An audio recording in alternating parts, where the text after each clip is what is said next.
Assalamualaikum warahmatullahi wabarakatuh. Hamdan syukranillah amma ba'd. Sahabat manusia plural yang saya hormati dan saya banggakan.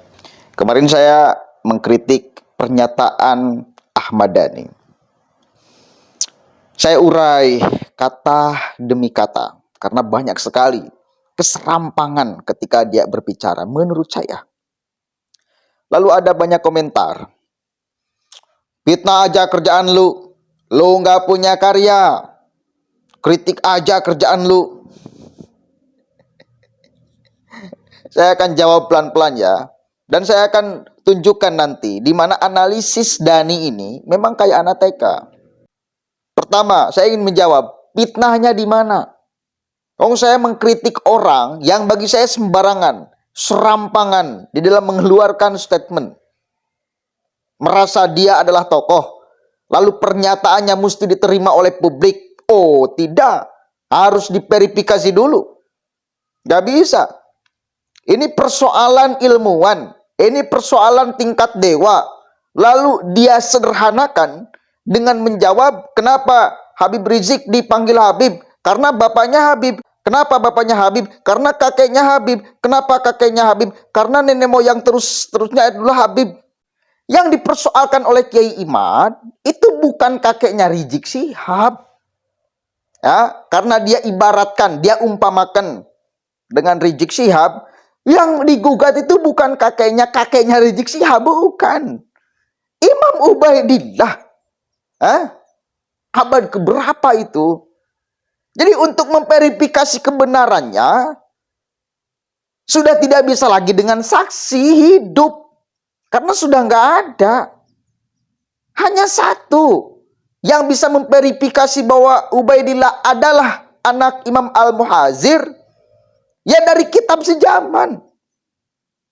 Ya, dari ahli sejarah. Atau yang lebih modern, dari tes DNA. Kan itu. Yang bisa membuktikannya hanya itu. Gitu loh. Lalu disederhanakan, Dhani menerangkan dengan seperti itu. Jelas saya tidak terima dong. Wajar kalau saya kemudian mengkritik. Meskipun dia tokoh. Ya tokoh musisi. Sebagai musisi dia adalah tokoh. Dia adalah legend. Tapi urusan nasab mohon maaf. Ternyata. Dia mengatakan bahwa dia juga turunan Al-Habsyi. Lalu kemudian yang kedua. Kenapa saya selalu mengkanter opini? Tidak pernah membuat opini. Ya karena channel ini hanya dibuat untuk menanggapi orang-orang yang bagi saya serampangan. Saya tidak pernah membuat opini, memang tidak pernah. Dan memang channel ini diperuntukkan mengkritik, menanggapi, menyeimbangkan informasi. Tidak hanya satu sudut pandang. Biar kemudian nanti silakan masyarakat yang menerima. Mana informasi yang lebih logik? Mungkin gitu. Sengaja memang. Saya tidak pernah membuat opini di sini. Selalu mengkantor opini. Mengkantor narasi. Yang bagi saya tidak masuk akal. Saya sering di sini mengkritik ustadz-ustadz yang gadungan. Ya, yang mentafsirkan ayat seenaknya. Yang menghakimi orang lain dengan luar biasa. Seolah-olah dirinya adalah Tuhan yang bisa mencap seseorang adalah kafir, munafik, segala macam. Hanya karena beda pilihan politik dianggap munafik. Saya kritik orang-orang kayak gitu. Saya kritik orang yang menafsirkan ayat Al-Quran. Innama yakhsyallaha min ibadihil ulama. Itu Gus yang ngomong. Gus Gadungan. Semua makhluk ini bisa jadi ulama, termasuk ayam, termasuk hewan, termasuk buaya, termasuk sapi, segala macam bisa jadi ulama. Kata dia, itu tafsir dia. Ini bagi saya ini serampangan. Nggak ada mufasir yang mentafsirkan bahwa ayat itu untuk ayam, bahwa ayat itu tafsirnya untuk buaya, bahwa ayat itu tafsirnya untuk sapi gitu loh. Saya kritik memang sengaja channel ini saya buat untuk menanggapi orang-orang yang bagi saya serampangan. Bahaya loh mentafsirkan ayat Al-Quran sesuai dengan ro'yunya.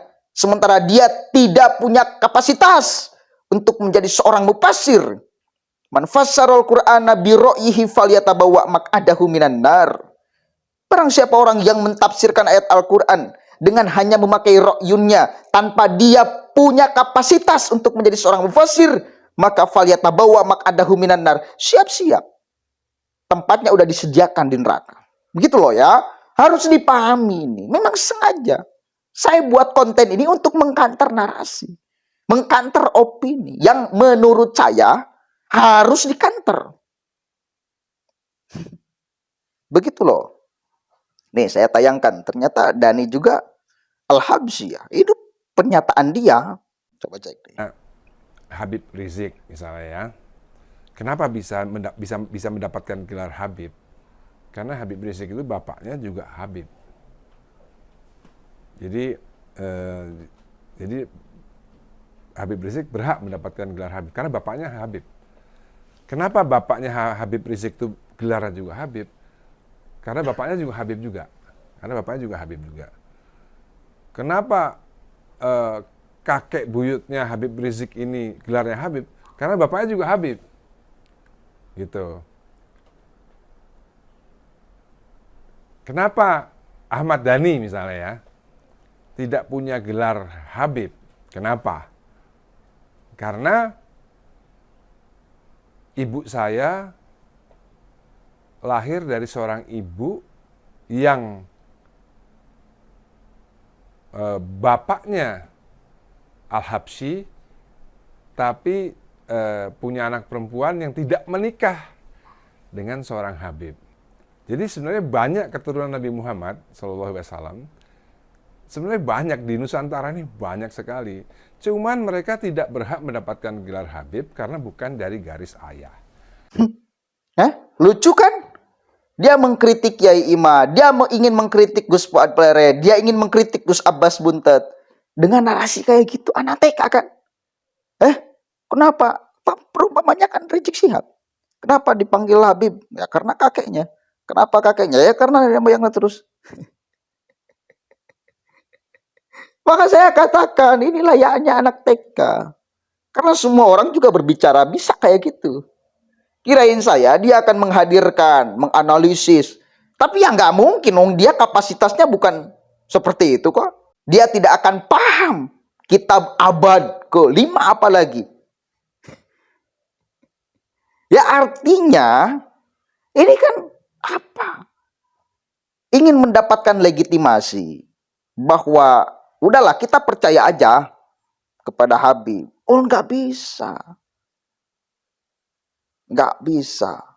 Harus ada landasan yang kuat supaya kita bisa percaya bahwa mereka adalah turunan baginda Nabi. Oh iya. Hati-hati, ini persoalannya bukan persoalan sederhana. Ini menyangkut umat Islam. Bukan sederhana, bukan sepele. Dan ternyata dia mengakui dirinya sebagai Al-Habsyi. Turunannya ternyata ya. Siap Bibdani lah. Bukan ingin menolak loh. Satu kali lagi catat. Bukan menolak keturunan Nabi. Bukan. Tapi sedang berupaya untuk memverifikasi orang yang ngaku turunan Nabi apakah benar atau tidak. Ternyata ada penelitian Kiai Iman yang menunjukkan bahwa mereka tertolak sebagai turunan baginda Nabi. Lah persoalannya ini tesisnya belum ada yang membantah gitu loh. Belum ada antitesisnya. Nah maka ketika belum ada yang membantah, ya wis kita percaya aja tesis. Begitu loh. Ngerti nggak? Dan ngerti nggak Anda wahai para netizen? Sengaja memang dibuat saya channel ini untuk mengkanter narasi-narasi yang bagi saya justru bukan mencerdaskan publik, ini pembodohan publik. Pembodohan publik. Ya, tidak sesederhana itu Ferguson. Persoalan nasab itu tidak sesederhana yang diterangkan oleh Ahmad Dhani yang bisa dilacak saksi matanya, ya, saksi yang hidup sejamannya. Bukan urusan kakeknya Habib Rizik, bukan. Bukan urusan kakeknya Habib Rizik, bukan. Ini persoalan Ubaidillah. Ini perlu ada ahli sejarah yang membongkarnya, ahli filologi yang ikut terlibat untuk menelitinya,